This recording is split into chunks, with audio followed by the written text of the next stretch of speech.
کہ اب تک آپ نے کرامتیں سنی ہیں نا، آج تجھے میں بتاتا ہوں اس قادری فقیر کی زندگی کا ایک سفر۔ بول لو زور سے، آگے سے لے کر پیچھے تک اگر سننا ہے تو بول لو، بول لو۔ علامہ عبدالرحمن صاحب یہ چند جملے صرف اس لیے کہ میرے علماء کے ذہن میں یہ تاریخ کا حصہ اتر جائے۔ مولانا محبوب گوہر صاحب میں ادارے شریعہ بحیثیت محتمم سنبھال چکا،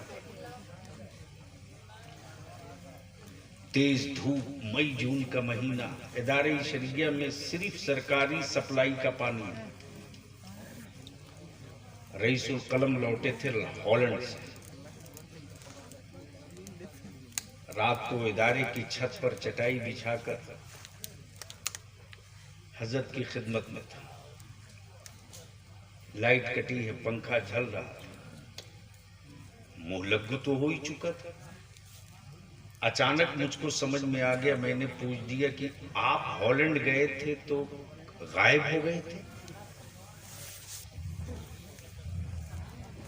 علامہ عبدالرحمن صاحب سنیے گا، بہت غور سے سننا، جس کو جانا ہے جلدی نکلو۔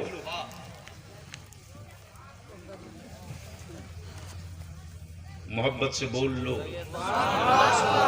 سن لو سن لو، آنکھوں دیکھی سن لو، محبت سے بولو بولو بولو بولو، توجہ چاہو، علماء کرام کی توجہ، بس 5 منٹ لے گئے۔ جیسے ہی میں نے کہا آپ غائب ہو گئے تھے، علامہ عبدالرحمن صاحب رئیس القلم اٹھ کر بیٹھ گئے، فرماتے بیٹا دوبارہ مت بولو، دوبارہ مت بولنا کہ میں غائب ہو گیا تھا۔ جیسے انہوں نے کہا دوبارہ مت بولنا، ویسے میں نے کہا ہوا تھا کیا؟ ہوا تھا کیا؟ فرماتے کہ وہ میرا پہلا سفر تھا، ہالینڈ میں جانا تھا۔ ہالینڈ سے ہمیں جانا تھا سوری نام بوم، جو ہالینڈ سے قریب 350 کلومیٹر دور، اور میرے پاس ہندوستانی صرف 360 روپے تھے، اور میرے پاس ایک چھوٹا سا بیگ تھا اور ٹین کی ایک اٹیچی تھی،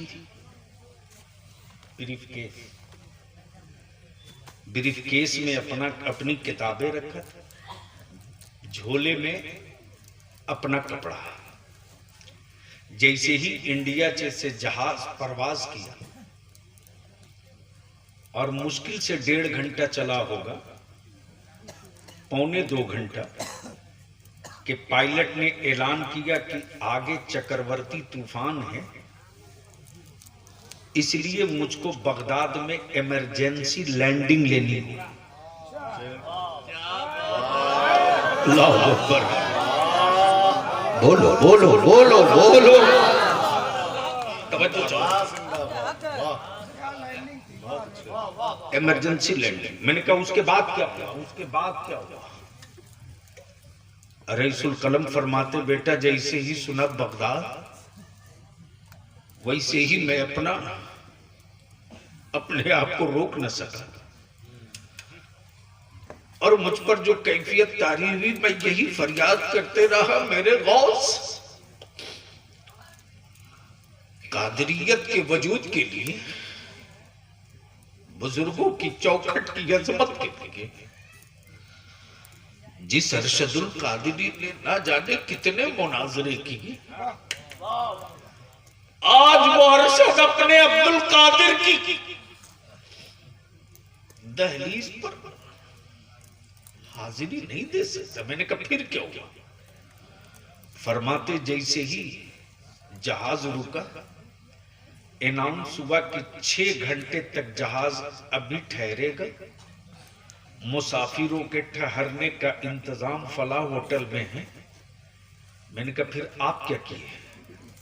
بولے میں خاموشی سے اپنا تھیلا لیا اور موقع غنیمت دیکھ کر ایئرپورٹ کے باہر ہو گیا۔ میں نے کہا پھر کیا ہوا؟ آپ کے پاس تو ٹوٹل 360 روپے تھے۔ فرمائے کہ کرم فرمائیوں کا بادل آ گیا، اور جیسے ہی میں ایئرپورٹ پر گیا،